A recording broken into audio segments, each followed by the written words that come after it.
Civaka Kurd bi taybet du 200 salên dawî de rastî hemû şêwazên qirkirinan hat. Ji bo wê jî civak neçar maye ku xwe bi rêya çandê biparêze û bi rêya hunerê bîne ser ziman. Herî zêde jî dikarî bû bi rêya muzîkê êş, azar, şahî û kêfxweşiyên xwe bîne ser ziman. Ji bo wê jî bi rehetî mere dikare bêje ku rastiya civaka Kurd di muzîkê de veşartiye. Di vê xalê de yek ji wan hunermendên ku cihê xwe di nava dilê gel de neqîşandiye Hozan Mizgîn e. Hozan Mizgîn ango Gurbet Aydın tam 30 sal berê îro li Tetwana Bedlîsê di 11 gulana 1992 de di pevçûnekê de bi lehengî şer kir û tevlî artêşa şehîdan bû.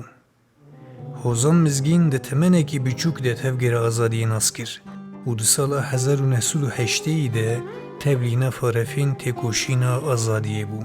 Salnamê din nivîsandin 28 Adara sala 1986 bi serbilindî hişyar bibû çiyayê gebarê ji xewekê giran ji kendalên çiyê xwe dirêj dikir rêberekî gernas ekîtê ekîdan. Hozan Mizgîn şoreşger, hunermend û fermandarek bû.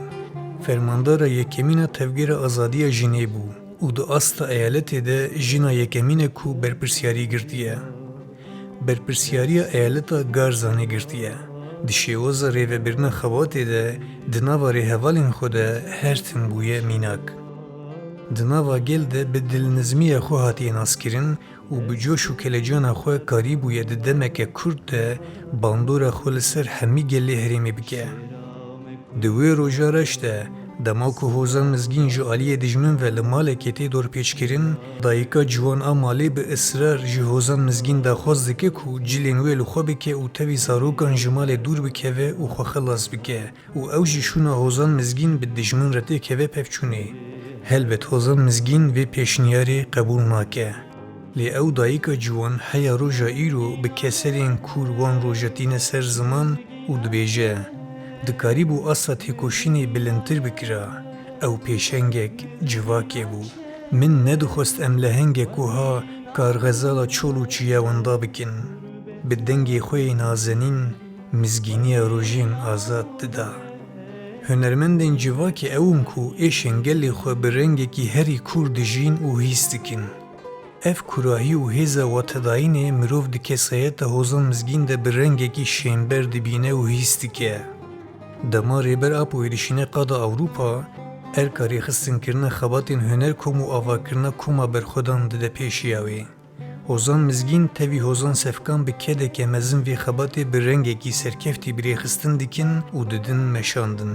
Bi awayekî fiîlî di nav de cih jî digirin, bi dengên xwe yê xweş gelek stranan tomar dikin.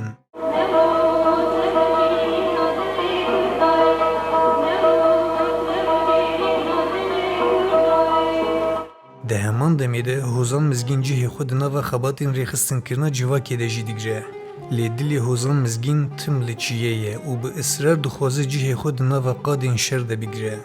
Ji ber wê baş dizanî bû ku ji bo ew karibe hunerekê azad biafirîne, pêwîstî bi welatekî azad hebû. Ji ber wê jî dad û dilê xwe û derbasî qadên şer ê herî pêş bû. Dema bahsa hunermendê rast ve tê gotin ku hunermend pîroziyên civakê ne. Civakê bi kurahî hîs dikin. Di nava civakê de ne û ji bo civakê dijîn. Her tim tiştê nû diafirînin û xwediyê xeyalên mezinin. Civakê jî bi xwe re bi bask dikin û ber bi azadiyê ve dibin. Mirov dikare van hemû taybetmendiyan di kesayeta Hozan Mizgîn de bibîne. Hozan Mizgîn bi stranên xwe destanên dewleşê Evdî û Eddûlê memûzîn û siyabend û xeciyê ji nû ve pênase dikir û di şexsê xwe de eşqa wan zindî dikir û evîna wan bi welat ve girê dida û digihand asta serkeftinê. Ji ber vê taybetiyê ku dengê Hozan Mizgîn bû qêrîna besê û zarîfeyan ku di kurahiya zinar û kendalan de nehate kuştin û wê tu carî neyê kuştin û bi dengê jinên azad re tim bibe yek. Ew deng sekna bi rûmet a rindêxanê ye.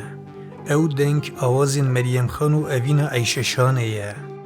Ew dengê bi hezara jinên ku dilê wan ji bo azadiyê dipirpitin û ber bi asûyên bilind difirine.